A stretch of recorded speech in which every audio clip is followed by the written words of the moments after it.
Wet weather chance, and we've got a few folks that are ready for some thunderstorms right now, or preparing for them to move in. You've got Yadkin County looking at showers and thunderstorms that have been gradually pushing east 15 to 20 miles an hour out of Wilkes County. They're under flood advisories until 8:45 there. To the east, we also have flood watches up, and this is an aerial flood watch, so some of these streams and creeks could rise above their banks from thunderstorms that'll roll through.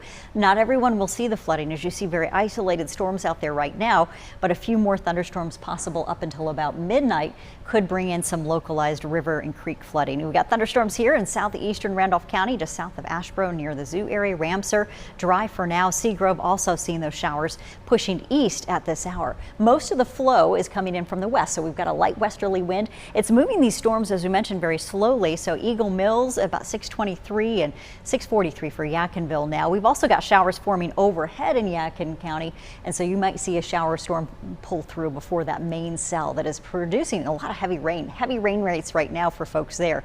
We've had about 2 to 3 inches reported in those regions. Also in the last 24 hours, heavy rain across the Triad. And that's why you're under the flood watches there. You've got 88 degrees in Reidsville for highs today, 87 Burlington, made it to 89 in Winston-Salem. And of course, we felt much warmer than that thanks to the high humidity. So that stays with us and feeling like the low 90s Saturday and Sunday. Also, risk of damaging wind gusts not only today but tomorrow. So some of these storms might produce some downbursts or possibly some tree damage for us, along with power lines coming down, similar to what you had last night in Mount Airy.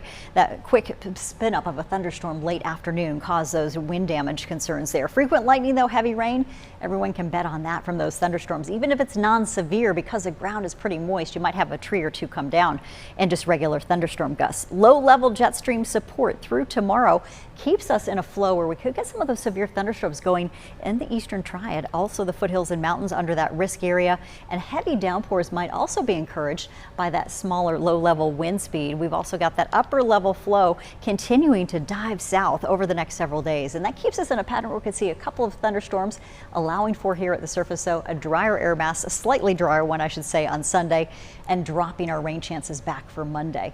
However, the upper level winds continuing to help us in advance of that to kick in those thunderstorms over the next couple of days. Here's that hour by hour forecast. Really not picking up on the heavy downpours that we expect to see in few areas tonight. Some of these models having trouble seeing those clusters of thunderstorms that may develop tomorrow, but we anticipate after 1 o'clock we get a little bit more going, and then between 3 and 5 o'clock it really becomes active in the mountains and foothills. All of this starts to spread east, spotting up in clusters to the south, and then a few more going through 11 and midnight. Tomorrow night we could even see some rounds of heavy rain and a few areas that might see that wind damage. Temperatures overnight into your early Sunday morning are mild. Front comes through, and so we could see a storm or two early afternoon, but I think it does dry us out a little bit in terms of seeing those upper 80s and lower rain chances by Sunday afternoon. So mornings are a better pool time overall, and hopefully we don't have too much in the way of thunder to get you back into the pool on Sunday afternoon. 72 in the Triad with highs at 89 and a rain chance of 50%.